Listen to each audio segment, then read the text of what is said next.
ইমামে আজম আবু হানিফা রহমতুল্লাহ আলাই এত বড় আল্লাহর ওলি ছিলেন, যিনি এক ইশার অজুতে 40টা বছর তিনি ফজরের নামাজ আদায় করেছেন। কত বছর? যিনি বছরে 5টা দিন বাদ দিয়ে সারাটা বছর রোজা রেখে রেখে দিন কাটাতেন। বছরে 5টা দিন রোজা রাখা হারাম। তিনি এত বড় আল্লাহর ওলি ছিলেন, খোদা ভীরু ছিলেন। আল্লাহর ওলি ইমামে আজম আবু হানিফা রহমতুল্লাহ আলাই হুজুরের একটা কাপড়ের দোকান ছিল, কাপড়ের দোকান। সকালবেলা ইশরাকের নামাজটা পড়ে দোকান খুলে বসতেন, তো খরিদ্দাররা আসতো। তো একজন ব্যক্তি বিবির সাথে ঝামেলা ঝগড়া করে আল্লাহর ওলির দোকানের সামনে গিয়ে বলছেন, আসসালামু আলাইকুম। তো বলছেন, ওয়ালাইকুম আসসালাম। কি ব্যাপার, কি ব্যাপার বলো বাবা। বলে, হুজুর আপনার দোকানে এলাম, আমি আমার বিবির জন্য একটা শাড়ি নেব। তো নাও। দেখে দেখে একটা শাড়ি পছন্দ করে বগলে করে নিয়ে বাড়ি চলে গেল। আল্লাহ পাকের ওলি বান্দা, চার ইমামের এক ইমাম ইমামে আজম আবু হানিফা রহমতুল্লাহ আলাই, নোমান বিন সাবিত যার নাম, আবার বিকাল বেলায় আসরের নামাজটা পড়ে দোকানটা খুলে বসে আছেন। আবার ওই খরিদ্দারটা সকাল বেলায় মাল কিনে নিয়ে গিয়েছিল, বিবির জন্য কাপড়টা কিনে নিয়ে গিয়েছিল। ওই আবার ওই খরিদ্দারটা বিকাল বেলায় হাজির হয়ে গেছে। বিকালে আবার হাজির। আল্লাহ পাকের ওলি বান্দা বলেন, তুমি তো সকালবেলা এসেছিলে বাবা। বলে, হ্যাঁ হুজুর। বলে, বিকেল বেলায় আবার কি মনে করে এসেছো বাবা? সঙ্গে সঙ্গে খরিদ্দারটা বলেন, হুজুর বেয়াদবি নেবেন না, আমার কথায় কষ্ট নেবেন না। আমি ওই শাড়িটা সকালবেলায় কিনে নিয়ে গিয়েছিলাম, বিবিকে দিয়েছিলাম। আমার বিবি কাপড়ের ভাঁজ খুলে দেখার পরে বলেছিল, এমন শাড়ি আমার পছন্দ নয়, যাও যাও ফিরিয়ে নিয়ে যাও, ফেরত নিয়ে আসো, আমার এই রকম পছন্দ মতো কাপড় লাগবে। ও আল্লাহ পাকের ওলি বান্দা, এই শাড়িটা আপনাকে ফেরত নেওয়া লাগবে, শাড়িটা আপনি ফেরত নিয়ে নেন। হ্যাঁ, আমার বিবির পছন্দ মতো একটা শাড়ি আমাকে দেন। আল্লাহ পাকের ওলি বান্দা কি করলেন, শাড়িটা দুই হাতে করে তুললেন, একবার শাড়ির দিকে দেখে, একবার আকাশের দিকে চেয়ে থাকে। আল্লাহ পাকের ওলি বান্দা ফুপিয়ে ফুপিয়ে কান্না শুরু করে দিলেন। আল্লাহর ওলি বান্দা চোখ দিয়ে গরম পানি ঝরঝর ঝরঝর করে গড়িয়ে পড়ে, দাড়ি মোবারক গুলো ভিজে ভিজে ভিজে ভিজে পড়ে। আল্লাহর ওলি বান্দা কান্না শুরু করে দিলেন। ওই খরিদ্দারটা মনে মনে চিন্তা করে, শাড়িটা ফেরত দিলাম বলে হয়তো হুজুর অপমানিত হয়ে গেল, শাড়িটা ফেরত দিলাম বলে হয়তো মনে কোনো কষ্ট পেয়ে গেল। না হুজুর, আপনাকে শাড়ি নেওয়া লাগবে না, আপনি দয়া করে কাঁদবেন না। আল্লাহ পাকের ওলি বান্দা চার ইমামের এক ইমাম ইমামে আজম আবু হানিফা রহমতুল্লাহ আলাই, হুজুর আমার কি করলেন? শাড়িটা নিয়ে জর্জর করে কান্না করলেন, কথা বলে না, কোনো উত্তর দেয় না। কিছুক্ষণ কান্না করার পরে আল্লাহ পাকের ওলি বান্দা বললেন, ও বাবা খরিদ্দার, শাড়িটা ফেরত দেওয়ার কারণে মনে কোনো কষ্ট পাই নাই, শাড়িটা ফেরত দেওয়ার কারণে আমি কোনো অপমানিত হই নাই, আমার হৃদয়ে কোনো ব্যথাও জাগে নাই। তবে একটা চিন্তা উদয় হয়ে গেল, একটা ভাবনা উদয় হয়ে গেল। শোনো নাকি আমার খরিদ্দার, হাসরের যখন ময়দান হবে, আল্লাহ পাকের সম্মুখে যখন দাঁড়িয়ে যাব, তোমার বিবির যেমন শাড়িটা পছন্দ হয় নাই, সকাল বেলায় পছন্দ না হওয়ার কারণে বিকেল বেলায় শাড়িটা ফেরত নিয়ে চলে এলে, আল্লাহ পাক যদি আমার সামনে এরকম প্রশ্ন করে দেয়, ও নোমান বিন সাবিত, ও ইমামে আজম আবু হানিফা, তোমার যে নামাজগুলো রয়েছে আমি আল্লাহ পাকের দরবারে পছন্দ নয়, তোমার রোজাগুলো আমি আল্লাহ পাকের দরবারে পছন্দ নয়, যাও যাও ফেরত নিয়ে যাও। সেই দিন হাসরের কঠিন ময়দানে কেমন করে ফেরত নিয়ে যাব, কেমন করে আল্লাহর পছন্দ মতো ইবাদত গুলো নিয়ে আসবো? আমার হৃদয়ে বড় ভয় হয়, আল্লাহর দরবারে কি জবাব দেব? ভয় হয় আমার। তো এত বড় আল্লাহর ওলি, তিনি তাহাজ্জুদের নামাজ পড়তেন। আর পাশের বাড়ি একটা মাতাল হিন্দু ঘরের ছেলে সন্ধ্যাবেলায় মদ পান করত। এখন তো শুধু হিন্দুরা মদ খায় না, এখন মুসলমানের ছানারাও মদ খায়। আগে তো হিন্দুরা শুধু মদ খেত, হিন্দুরা শুধু লটারি কাটত, হিন্দুরা শুধু সুদের কারবার করত। এখন সাচ্চা সাচ্চা মুসলমানের বাচ্চাগুলো লটারি কাটে, সুদের কারবার করে, মদও পান করে। লজ্জাও নাই, শরমও নাই। বাবাজিরা, ভাইরা আমার, ইমামে আজম আবু হানিফা রহমতুল্লাহ আলাই ইশার নামাজটা জামাতে পড়ে খানকার মধ্যে বসে যেতেন, তাসবিহ করতেন, কোরআন তেলাওয়াত করতেন, তাহাজ্জুদের নামাজে মশগুল হতেন। আর পাশের বাড়ির মাতালটা মদ খেয়ে চিৎকার করত। বারবার বুঝায়, কিন্তু সন্ধ্যা হলে আর কারো কথা চলে না, বোতল চাই বোতল। হিন্দু ঘরের ছেলেটা সকাল সন্ধ্যা যা ইনকাম করে বড় বড় বোতল নিয়ে সন্ধ্যা রাত পার করে দেয়। 1 মাস গেল, 2 মাস গেল, মাসখানিক চলে গেল। আল্লাহ পাকের ওলি বান্দা ইমামে আজম আবু হানিফা রাহমাতুল্লাহ আলাইহি,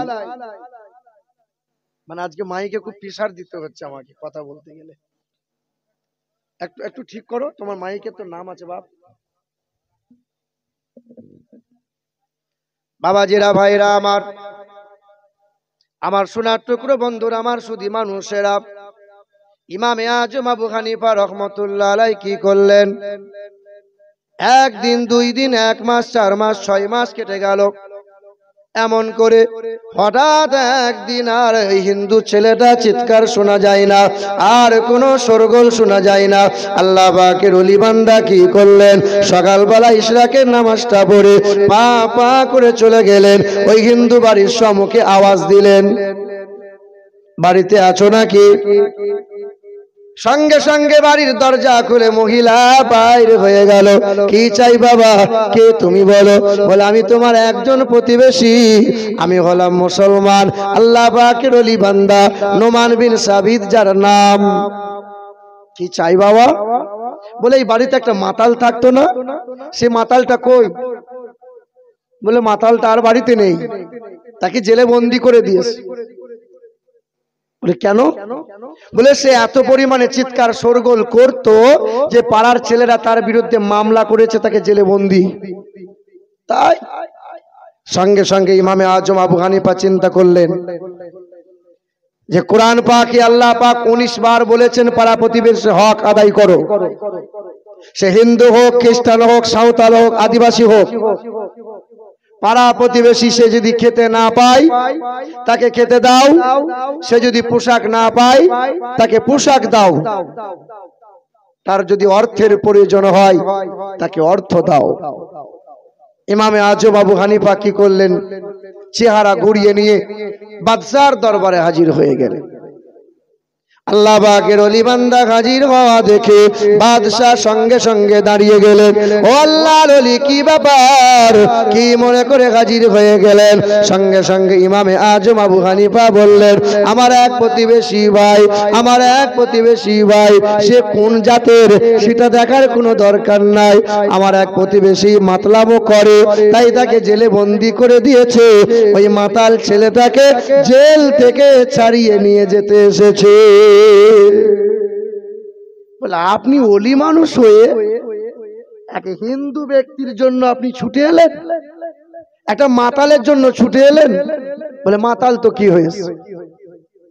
বাবাজিরা, ভাইরা আমার, এ মুসলমানের ছেলেরা, এ নওজোয়ান যুবকেরা, আল্লাহ পাকের ওলি বান্দার খাতিরে ওই রাত্রিতে যত মানুষকে জেলে বন্দি করা হয়েছিল সবাইকে আজাদ করে দেয়া হলো। ওই মাতালটা পা পা করে বাড়ি যায়। আহারে, বাড়ি যাওয়ার পরে মনে চিন্তা উদয় হয়ে গেল, যার সাথে এত বেয়াদবি করলাম, যার সাথে এত ব্যাঘাত ঘটালাম, যার ইবাদতে এত কষ্ট ব্যাঘাত ঘটালাম, ওই মানুষটাই আমার পাশে দাঁড়ায়। আমার জাত ভাই তো অনেক ছিল, হিন্দু তো অনেক ছিল, কেউ আমার পাশে আসলো না। আল্লাহ পাকের ওলি বান্দার মহব্বত অন্তরে জেগে গেল, ইসলামটাকে পছন্দ হয়ে গেল। ওই মাতালটা গোসল করে নিয়ে চলে গেল। আল্লাহর ওলি ইমামে আজম আবু হানিফার দরবারে হাজির হয়ে মাপ চাইলো, আল্লাহর ওলি আমাকে মাফ করে দাও।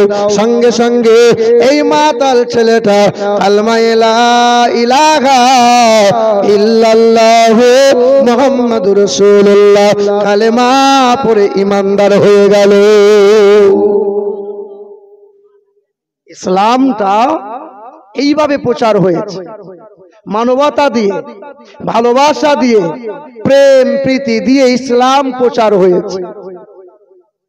ভারতের জমিনে হাজারো বছর দেশ চালিয়েছে মুসলমানেরা, জোর করে তলোয়ারের জোরে, ক্ষমতার জোর দেখিয়ে ইসলাম প্রচার হয় নাই। ভারতের জমিনে ক্ষমতার তলোয়ারের জোর দেখিয়ে যদি ইসলাম প্রচার হতো, ভারতের জমিনে একটাও মন্দিরের মাথা খুঁজে পাওয়া যেত না। বাদশা হয়েছে মুসলমান, মন্ত্রী বানিয়েছে আবার হিন্দুকে, মসজিদ বানিয়েছে ওইখানে, পাশে আবার মন্দির বানিয়েছে। তাই তো এত বেঘাত, তাই তো বলছে এই মসজিদে এই পাথর পাওয়া যাচ্ছে, তাই তো ওই মসজিদে এই পাওয়া যায়। মুসলমানের মসজিদগুলো শুধু মন্দির খুঁজে পায়। তারা ভুল করেছিল, তারা যদি সব মন্দিরগুলো দিত ঠিক ছিল। বাবাজিরা, ভাইরা আমার শিক্ষিত মুসলমান শুধু মানুষেরা, এই আমার বাবাজিরা, ভাইরা আমার, আল্লাহ পাক রব্বুল আলামিন কোরআন পাকে জানিয়ে দেন, ওলিন কুনতুম তুহিব্বুনাল্লাহ ফাত্তাবিউনি ইউহিব্বুকুমুল্লাহ ওয়া ইয়াগফির লাকুম যুনুবাকুম আল্লাহু গফুরুর রহিম। কোরআনেতে পারা নম্বর 3 পৃষ্ঠা নম্বর 13 আয়াত নম্বর 31 লাইন নম্বর 4 আমার আল্লাহ পাক জগতের মানুষকে জানিয়ে দেয়, এ দুনিয়ার বান্দা বান্দিরা, ওগো নবী আপনি বলে দেন, তোমরা যদি আল্লাহর পেয়ারা বান্দা হতে চাও, তোমরা যদি আল্লাহর পেয়ারা বান্দা হতে চাও, আল্লাহর দরবারে যদি মাগফিরাত কামনা করতে চাও, আগে নবী নবী করো, নবীকে সবচেয়ে বেশি মহব্বত করো, নবীর ইত্তেবা করো, নবীর অনুসরণ করো, আল্লাহ পাকের ভালোবাসা পাবে। আল্লাহ পাক তোমাদের গুনাহগুলো মাফ করে দেবে, ইহকালে নাজাত পেয়ে যাবে, পরকালে হাসতে হাসতে জান্নাতি হবে। পৃথিবীর জমিনে এমন কোন ধর্মগ্রন্থ নাই যে গ্রন্থে নবীজির প্রশংসা করা হয় নাই। বাইবেল, জান্দাবাস্তা, ত্রিপিটক, রামায়ণ, মহাভারত, যজুর্বেদ, ঋগ্বেদ, সামবেদ, অথর্ববেদ, কল্কি পুরাণ, ভগবত পুরাণ, সকল ধর্মগ্রন্থে নবীজির গুণগান করা হয়েছে। পৃথিবীতে এমন কোন ধর্মগ্রন্থ নাই যে গ্রন্থে নবীর প্রশংসা নাই।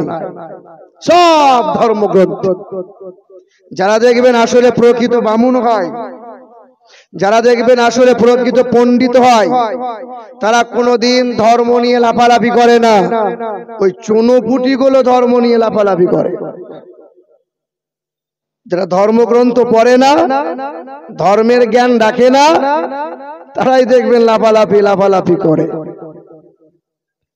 হিন্দুদের ধর্মগ্রন্থে লেখা আছে, দ্বাদশং সকল বক্ষ মাধবে মাসি মাধবম জাতং দত্তা সাতু ভূতরং পিতরৌ রুষ্ট মনুষ্য সম্বালে বিষ্ণু যশাস গৃহে প্রাদুর্ভবম মহম সুমতং বিষ্ণু যশাস গর্ভমদত্ত বৈষ্ণবম।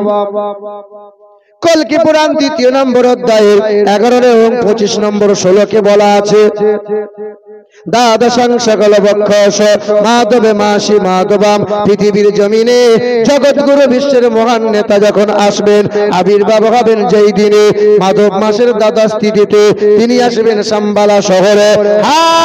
আমরা জানি আমার নবী এসেছেন রবিউল আউয়াল মাসের 12 তারিখে, সোমবারের দিনে শুভ সাদিকে। যিনি আসবেন পুরোহিতের ঘরে, মানে উচ্চ বংশে, যিনি আসবেন পৃথিবীর উচ্চ গোত্রে, হিন্দু ভাইদের জিজ্ঞাসা করবেন, ও ভাই তোমাদের কি গোত্র হয়?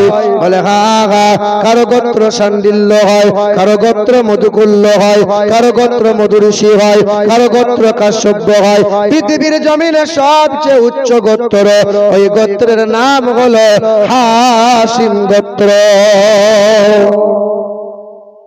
যার বাবার নাম হবে বিষ্ণু যশা, যারা বাংলা করলে হবে আল্লাহর দাস, যারা আরবি করলে হবে আব্দুল্লাহ, যারা মায়ের নাম হবে সুমতি, যারা বাংলা করলে হবে সুন্দরমন, যারা আরবি করলে হবে আমিনা। যার বাবার নাম হবে আব্দুল্লাহ, তার মায়ের নাম হবে আমিনা, তার দাদার নাম হবে আব্দুল মুতাল্লিব, তার দাদির নাম হবে নাতিজা বিনতে কাফফাফ, তার নানার নাম হবে আব্দুল ওয়াহাব জুহরি, তার নানির নাম হবে বারিরা, তার দুধ বাবার নাম হবে হারিস, তার দুধ মায়ের নাম হবে হালিমা, তার দুধ ভাইয়ের নাম হবে আব্দুল্লাহ, তার পিতার নাম হবে আব্দুল্লাহ, তিনি হবেন জানাবে মুহাম্মাদুর রাসূলুল্লাহ।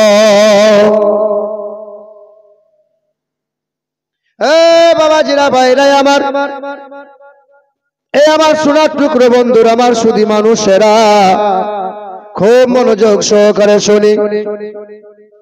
বেদে ওই নবীজির গুণগান করে বলে দিয়েছে, ইথং কৌলগত প্রায় জানি সুপর ধর্মনি ধর্মত্তনাই সাথে ন ভগবান বতরিষ্যতে।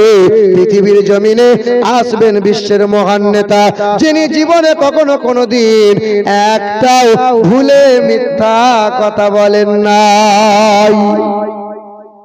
আচ্ছা, আমাদের ভিতরে মিথ্যার সত্য যদি ওজন করা হয়, আমাদের মিথ্যার ওজনের পাল্লা ভারী হবে না সত্যের পাল্লা ভারী হবে? হ্যাঁ, এই যে ভাইগুলো একটু বসে যাও না, একটু বসে যাও না, যুবক ভাইরা যারা দাঁড়িয়ে আছো বসে যাও একটু। রাস্তাঘাটে যারা ঘোরাফেরা এখনো পর্যন্ত করছে, দয়া করে একটু জান্নাতের বাগানে আসেন। তবে এই জায়গায় সবাই বসতে পারবে না, এই জায়গায় বসবে যারা মুমিন আর মুমিনা হবে তারা। এই জান্নাতের বাগানে বসবে যারা, সেই জান্নাতের বাগান পাবে তারা। এই মজলিসে বসলে পরে আল্লাহর ওলি হওয়া যায়, এই মজলিসে বসলে পরে আল্লাহ পাকের পিয়ারা বান্দা হওয়া যায়। হাবিবে আজমি জামানার বিখ্যাত সুদখোর ছিল। ওই হাবিবে আজমি হাসান বসরির ওয়াজের ময়দানে বসেছিল, হাজার মানুষের ভিড়ে হাবিবে আজমির কলবটা কেঁপেছিল। এক আল্লাহ পাকের দরবারে তওবা করে কান্না করেছিল। ওই বিখ্যাত সুদখোরটা কাল ছিল সুদখোর, আজ জামানার ওলি হয়ে গেছে। খবর আপনি নেন, ফুজাইল ইবনে আয়াজ বলে একজন ডাকাত ছিল, ডাকাতদের সর্দার। এই ওয়াজের মাহফিলে বসে ওয়াজ শুনেছিল, কলবটা থরথর করে কেঁপেছিল। ফুজাইল ইবনে আয়াজ কান্না করেছিল। আল্লাহ পাক ডাকাতকে ধরে জামানার বিখ্যাত ওলি বানিয়ে দিয়েছেন। খবর আপনি নেন, বাশার হাফি বলে একজন মাতাল ছিল, মাতাল। সকাল সন্ধ্যা মদ পান করত। রাস্তায় পড়ে থাকা কোরআনের আয়াতকে দেখতে পেয়ে ধুলাবালি ঝেড়ে চুমা দিয়ে খুশবু লাগাইয়ে উঁচু জায়গায় রেখেছিল। আল্লাহ পাক রব্বুল আলামিন ওই মাতালকে ধরে জামানার বিখ্যাত ওলি বানিয়ে দিয়েছেন। খবর আপনি নেন, জামানার কত মানুষ এই ওয়াজের ময়দানে বসে আল্লাহর ওলি হয়ে গেছে। আপনিও পারবেন, আপনিও হতে পারেন, যে কেউ হতে পারে। এদিকে বসেন, একটু বসেন না, কোথায় কি করে বেড়াচ্ছেন? বাবাজির আমার, একবার দরুদ শরীফ পড়ি। আল্লাহুম্মা সাল্লি আলা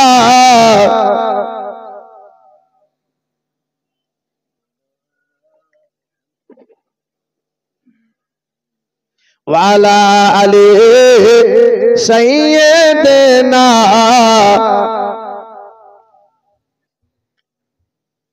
কয়েকদিন ধরে শরীর খুব ভালো নেই। কিছুদিন আগে ডাক বাংলা এসেছিলাম, ভেতরে জ্বর থাকছে সব সময়, ভেতর থেকে ঠান্ডা কাটছে না। হ্যাঁ, দিনে 2-3টা করে প্যারাসিটামল খেতে হয়, অ্যান্টিবায়োটিক তো চলছি মাশাআল্লাহ। আমার বাবাজিরা, ভাইরা আমার শিক্ষিত মুসলমান সুধী মানুষেরা, ও আমার বাবাজিরা ভাইরা আমার, বেদে যেমন নবীজির প্রশংসা করা হয়েছে ঠিক তেমনি শুনে রেখে দেন আল্লাহ পাক রব্বুল আলামিন কোরআন পাকে জানিয়ে দেন, কুল ইন কানা আবাউকুম ওয়া আবনাউকুম ওয়া ইখওয়ানুকুম ওয়া আজওয়াজুকুম ওয়া আশীরাতুকুম ওয়া আমওয়ালুন ইকতারাফতুমুহা وتجارة تخشون كسادها ومساكن ترضونها أحب إليكم من الله ورسوله। এখন নবী আপনি বলে দেন, বাপ মাকে ভালোবাসো, ভাই বোনের সাথে সুসম্পর্ক রাখো, বিবিকে তোমরা মোহাব্বত করো, ছেলে মেয়েদের সঙ্গে বড় ভালোবাসা দাও, ব্যবসা করো, বিজনেস করো, চাষ আবাদ করো, চাকরি বাকরি করো, গাড়ি বাড়ি করো, আমি আল্লাহ পাক কোনোটাই মানা করি নাই। তবে আমি আল্লাহ পাক রব্বুল আলামিন জানিয়ে দিই, বিবির ভালোবাসা পেয়ে আমার নবীকে যেন ভুলে যাবি না, ছেলে মেয়ের মায়ায় পড়ে আমার নবীর আদর্শ যেন ত্যাগ করে দিবি না। আল্লাহ পাক রব্বুল আলামিন বলেন, মাতা কুমুর রাসূল ফাকুজুহু ওয়া মা নাগাকুম আনহু ফান্তাহু। আমার নবী তোমাদেরকে যা যা দেয় তা তোমরা গ্রহণ করে নাও, আমার নবী তোমাদেরকে যা ছাড়তে বলে তা তোমরা ছেড়ে দাও, নবীর তাবেদারি করে নাও, নবীর ইত্তেবা করে নাও, নবীর গোলামি করে জীবন সাজিয়ে নাও। আমি আল্লাহ পাক মুমিন মুমিনাদেরকে জান্নাতের সুসংবাদ দান করে দিলাম। কার আদর্শ ফলো করব? কার আদর্শ? নবীজির আদর্শ। এখনো ইংল্যান্ডের ব্রিটিশ মিউজিয়ামে লিখে রেখেছে তারা, খ্রিস্টান নাসারা যারা সাদা পাথরে কালো কালি দিয়ে লিখে রেখেছে, as a leader, as a teacher, as a father, as a lawmaker, Muhammad is the superman in the world। বিশ্বের জমিনে এক নম্বর শিক্ষক যিনি, এক নম্বর নেতা যিনি, এক নম্বরের পিতা যিনি, যিনি হলেন মানব জাতির কল্যাণকর্তা, তিনি হলেন জগৎ গুরু। যীশু খ্রিস্ট নয়, আব্রাহাম লিঙ্কন নয়, লেনিন নয়, গুরু নানক নয়, মহাবীর নয়, গৌতম বুদ্ধ নয়, স্বামী বিবেকানন্দ নয়, শ্রী চৈতন্য নয়, রামকৃষ্ণ নয়, তিনি হলেন জনাবে মুহাম্মদ রাসূলুল্লাহ সাল্লাল্লাহু আলাইহি ওয়াসাল্লাম। আদর্শ ফলো করব কার? নবীজি। আল্লাহ পাক সবচেয়ে নবীকে মোহাব্বত করেন, আর আল্লাহ বলছেন নবীর তাবেদারি করো। যদি আল্লাহর পেয়ারা বান্দা হতে চাও, নবীর আদর্শ ফলো করো। যদি আল্লাহ পাকের রহমতের জান্নাত লাভ করতে চাও, আমরা কার আদর্শ ফলো করি বাবা? কার আদর্শ ফলো করি বলেন? ফলো করি বাবাজিরা ভাইরা আমার, আল্লাহর নবী সাল্লাল্লাহু আলাইহি ওয়াসাল্লাম বলেন, সর্বপ্রথমে দয়ার নবী আমার বলেন, মুসলমান এক মুসলমানের সাথে যখন সাক্ষাৎ করো তোমরা সালাম দাও। সালাম কি দাও? সালামুন আলাইকুম তিবতুম ফাদখুলুহা খালিদিন। এই দুনিয়াতে সালাম দেয় যারা, ছোট হয়ে বড়কে সালাম দেয়, চলমান ব্যক্তি বা সমানকে সালাম দাও, কন্যা হয়ে পিতাকে সালাম দেয়, বিবি হয়ে স্বামীকে সালাম দেয়, স্বামী হয়ে বিবিকে সালাম দেয়। আল্লাহ পাক রব্বুল আলামিন জানিয়ে দেন, ইয়া আইয়ুহাল্লাযীনা আমানু লা তাদখুলু বুয়ুতা গায়রা বুয়ুতিকুম। হে ঈমানদারেরা, ঘরে যখন প্রবেশ করবে দরজার সামনে দাঁড়িয়ে সালাম জানাও, অন্যের বাড়ির সম্মুখে যখন যাবে সালাম দাও। সালাম সালাম।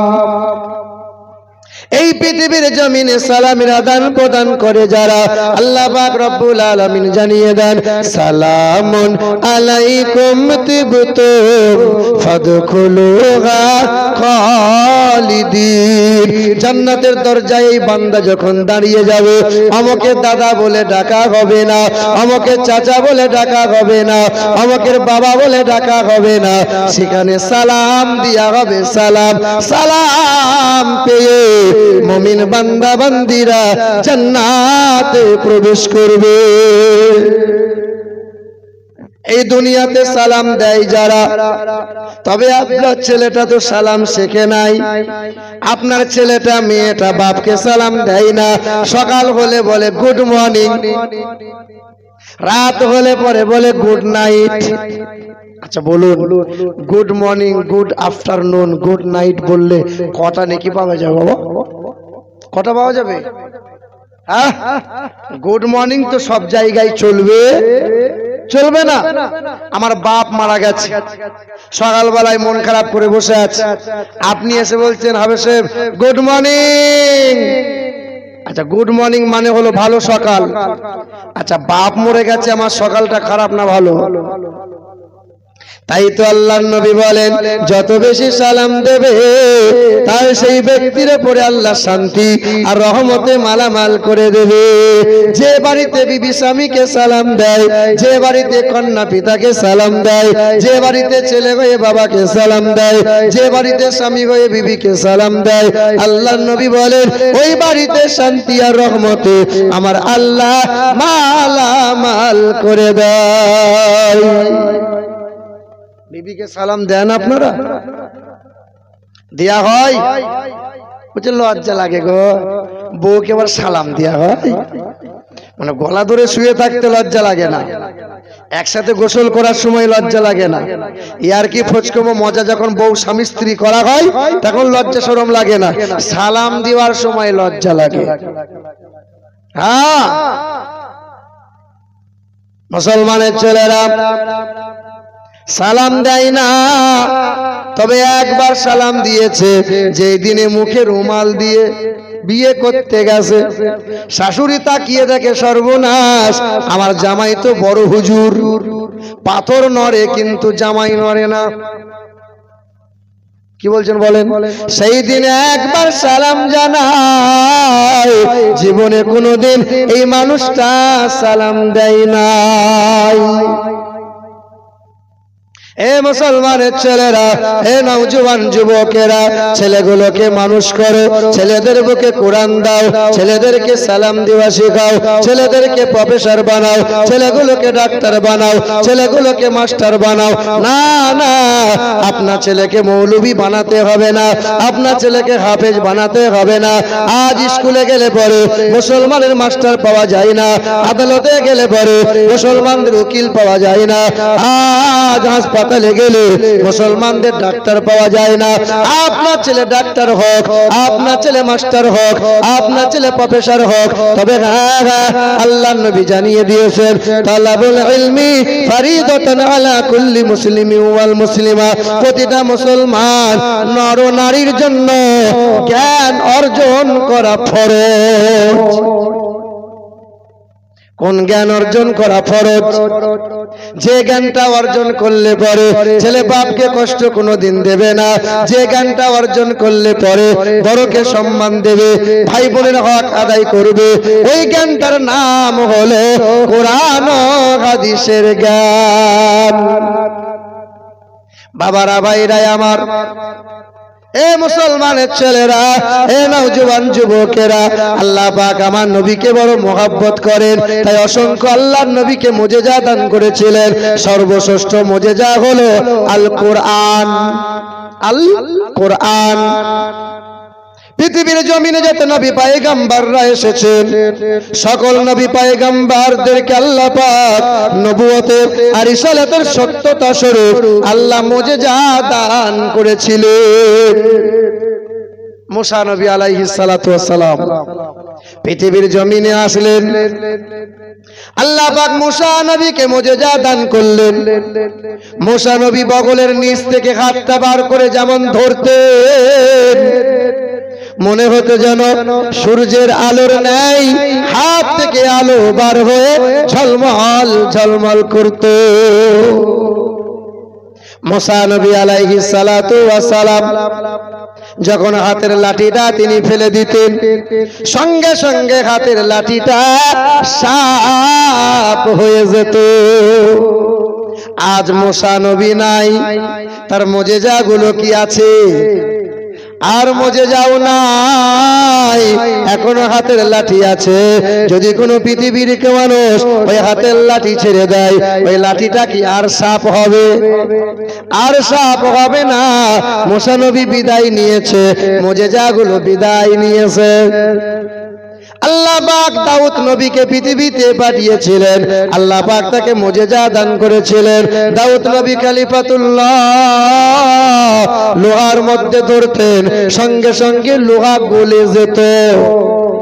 ওই দাউদ নবী আলাইহিস সালাতু ওয়াস সালামের উপর জাবুর কিতাবটা অবতীর্ণ হলো। জাবুর কিতাব তিনি যখন তেলাওয়াত করতেন, উড়ন্ত জিনগুলো, জঙ্গলে লুকায়িত জিনগুলো ঝাঁকে ঝাঁকে এসে দাউদ নবীর তেলাওয়াত শুনে যেত। দাউদ নবী পৃথিবীর জমিনে আর নাই। আজ যদি কোনো মানুষ জাবুর কিতাব পড়ে, উড়ন্ত জিন আসবে না, জঙ্গলের লুকায়িত জিনগুলো আর জাবুর কিতাব শুনবে না। কারণ দাউদ নবী নাই, তার মুজিজাগুলো বিদায় নিয়েছে নাই। বাবাজিরা, ভাইরা আমার, ও আমার মায়ের, আমার বোনেরা, ও মনোযোগ সহকারে শুনি বাবা। এই দাউদ নবীর ছেলে সন্তান, যার নাম হলো সুলাইমান নবী আলাইহিস সালাতু ওয়াস সালাম। সুলাইমান নবী 13 বছর বয়সে সিংহাসন লাভ করেছিলেন। জিনগুলোকে তার আয়ত্তে করে দিয়েছিলেন। পাখির কথা বুঝতে পারতেন, পিপিলিকার ভাষা বুঝতে পারতেন। সুলাইমান নবী সিংহাসনে বসে যেতেন বিনা ইঞ্জিনে, বাতাসের মাধ্যমে, আল্লাহর হুকুমে। এক চোখের পলকে 1 মাসের রাস্তা সিংহাসন উড়ে পৌঁছে যেত। সুলাইমান নবী নাই, সিংহাসন এখনো আছে। পৃথিবীর কোন পালোয়ান যদি ওই সিংহাসন উড়াতে চায়, পৃথিবীর কোন পালোয়ানের আর সাধ্য নাই, আর ক্ষমতা নাই। এ মুসলমান বাবারা, ভাইরা আমার, আল্লাহ পাক ঈসা নবীকে পাঠিয়েছিলেন। ঈসা নবী আলাইহিস সালাতু ওয়াস সালাম কুষ্ঠবেদীর গায়ে হাত বোলাতেন, সঙ্গে সঙ্গে বেদী শিফা হয়ে যেত।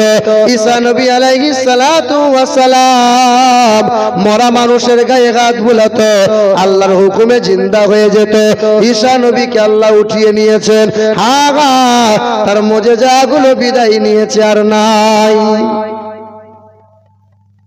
কিন্তু আবার আপনার নবী প্রাণ প্রিয় রাহমাতাল লিল আলামিন জনাবে মুহাম্মদুর রাসূলুল্লাহ সাল্লাল্লাহু তাআলা আলাইহি ওয়াসাল্লাম, আল্লাহ পাক নবীকে অসংখ্য মুজিজা দিয়েছিলেন। নবী চর্মচোখ থেকে আজকে আড়াল হয়ে গেছে। আল্লাহ পাকের দেওয়া ষষ্ঠ মুজিজা, যার নাম হলো কোরআন। পৃথিবীর জমিনে এই কোরআন আছে, কিয়ামতের সকাল পর্যন্ত থাকবে। তাই হিন্দুগড়ের ওই বাংলাদেশের একজন শিল্পী নকুল কুমার বিশ্বাস একটা গান লিখেছে কোরআন নিয়ে। যদি আগুন লেগে ধ্বংস হয় পৃথিবীর সব বইয়ের দোকান, তবু বিশ্ব থেকে হারাবে না পবিত্র কোরআন। যদি আগুন লেগে ধ্বংস হয় পৃথিবীর সব বইয়ের দোকান, তবু বিশ্ব থেকে হারাবে না পবিত্র কোরআন। বলো কেমন করে করবে ধ্বংস আগুনের তেজ? কেমন করে করবে ধ্বংস তোমার আগুনের তেজ? আরে বিশ্বে ভরা লক্ষ লক্ষ আছে কোরআনের হাফেজ। মসজিদ ভেঙে মন্দির বানাও, মাদ্রাসা ভেঙে মন্দির বানাও, পৃথিবীর কটা কোরআনকে পোড়াবে, কটা কোরআনকে নদীতে ভাসাবে? একটা হাফেজ যদি পৃথিবীর জমিনে ঠাড়ো হয়ে দাঁড়িয়ে থাকে তো দেখবে লাখ লাখ আবার কোরআন ছেপে গেছে, কত মায়ের সন্তান হাফিজে কোরআন হয়ে গেছে। বাবাজিরা, ভাইরা আমার, আল্লাহ পাক রব্বুল আলামিন জানিয়ে দেন, ইন্না আরাদনাল আমানাতা আলাস সামাওয়াতি ওয়াল আরদ ওয়াল জিবাল فأبين أن يحملناها وأشفقن منها وحملها الإنسان। কোরআন শরীফের পারা নম্বর 22, পৃষ্ঠা নম্বর 6, আয়াত নম্বর 72, লাইন নম্বর 12। আমার আল্লাহ পাক জগতের মানুষকে জানিয়ে দিল, শুনে রেখে দাও নিশ্চয়। আসমানকে বলো, জমিনকে বলো, পাহাড় পর্বতকে বলো, সবার কাছে আমি জিজ্ঞাসা করেছি, নেবে নাকি বলো? আমার আমানতটা দিতে চেয়েছিলাম, সবাই নাকচ করেছে, পারবে না, ভারসাম্য বজায় রাখতে পারবে না। কিন্তু আমি আল্লাহ পাকের হাবিব বলেছিল, আল্লাহ তোমার আমানতটা যদি আমাকে দাও, বিমানুজ্জিলা আলা মুহাম্মদ, আমি কোনোদিন ফেলবো না। তাই আমি আল্লাহ পাক রব্বুল আলামিন নাজিল করে দিলাম আল কোরআন আমার নবীজির উপর। আর শুরুতে আমার আল্লাহ জানিয়ে দিলেন, জালিকাল কিতাবু লা রাইবা ফিহি, যেখানে কোনো দুর্বলতা নাই, যেখানে কোনো ত্রুটি নাই, যেখানে কোনো অক্ষমতা নাই, ওই কিতাবের নাম হলো আল কোরআন শরীফ। আল কোরআন এটা হলো পৃথিবীর সর্বশ্রেষ্ঠ কালাম। বাইবেলে ভুল পাওয়া গেছে, ত্রিপিটকে ভুল আছে, রামায়ণ জান্দাবাস্তায় কম বেশি করা হয়েছে, কিন্তু কোরআন কিয়ামতের সকাল পর্যন্ত আজ যেমন আছে কাল তেমনই থাকবে, কোনোদিন রদবদল হবে না। বাবাজিরা, ভাইরা আমার, এ মুসলমানের ছেলেরা, এ নওজোয়ান যুবকেরা, এই কোরআন আপনার বাড়িতে আছে, মসজিদ মাদ্রাসা মক্তবে আছে, আপনার বাড়িতে কাঠের চেয়ার কাঠের টেবিল পাওয়া যায়। ওই কাঠের চেয়ার কাঠের টেবিলে যদি কারো পা লেগে যায়, কেউ সালাম করে না, কারো দুঃখ হয় না, কিন্তু ছোট্ট একটা কাঠের টুকরা যার নাম হলো রেহাল, রেহেল বলেন না, ওই রেহেলে কোরআন ডাকা হয়। ওই রেহেলে যদি পা লাগে সঙ্গে সঙ্গে সালাম করে কি করে না? করে। কেন করে? কোরআনের ছোঁয়া পাওয়ার কারণে আল্লাহ পাক কাঠের টুকরার দাম বাড়িয়ে দিয়েছেন। পৃথিবীর জমিনে অনেক জামা কাপড় আছে, সামান্য একটা কাপড়ের টুকরা কোরআনে জুজদান বানিয়ে দেওয়া হয়, কোরআন জুজদান বানিয়ে নেওয়া হয়। ওই কোরআনে পা লাগলে পরে আল্লাহ পাক রব্বুল আলামিনের কালামে ছোঁয়া পেয়েছে, মানুষ সালাম করে কি করে না? এ মুসলমানের ছেলেরা, এ নওজোয়ান যুবকেরা, বাবাজিরা, ভাইরা আমার, কথায় কথা মনে পড়ে যায়, এই কোরআন পৃথিবীর জমিনে এমন একটা কালাম, বহু মানুষ চেষ্টা করেছিল কোরআনের আয়াতকে মুছে দেওয়ার, বহু মানুষ চেষ্টা করেছিল কোরআনকে পদদলিত করে দেওয়ার। ভারতের জমিনে মুম্বাইয়ে তার বাড়ি, তার নাম হলো ইন্দ্রজিৎ। বামুন ঘরের ছেলেটা, মনে বড় স্বপ্ন ছিল, মনে বড় তামান্না ছিল, মহারাষ্ট্রে বাড়ি, বোম্বাইয়ে তার বাড়ি, ইন্দ্রজিৎ তার নাম। ওই মানুষটা কোরআনের ভুলবার করতে চেয়েছিল, কোরআন শরীফটা ভুলবার করতে গিয়ে ওই কোরআনে পা রেখেছিল, কোরআনের পা রেখে অপমান করেছিল। আল্লাহ পাকের গজব নেমে গেল। আল্লাহ পাকের যখন গজব নেমে গেল, দেখে তেমন ধীরে ধীরে তামাম রগগুলো, শিরাগুলো শুকিয়ে যেতে লাগলো, যেমন শুকিয়ে ধীরে ধীরে রোগা পাতলা হয়ে যায়। মানুষ তখন বলল, তুমি আল্লাহর কালামের সাথে বেয়াদবি করেছো। দেখবেন সোশ্যাল মিডিয়ায়, চাইনাতে বলেন, ইন্ডিয়াতে বলেন, কিছু ইসলাম বিরোধী বিদ্বেষী মানুষ কোরআন রেখে দিয়েছে, এই কোরআনের ওপরে পা দিয়ে দাঁড়িয়ে আছে, খুব আনন্দ, দেখো দেখো কোরআনের ওপর পা দিয়েছি, কিছু হয় না। হবে হবে, ঠাড়ো হয়ে দাঁড়া, একদিন হবে, একদিন হবে। বোম্বাইয়ে তার বাড়ি, সোশ্যাল মিডিয়া সেই সব খবর কাউকে দেখাবে না।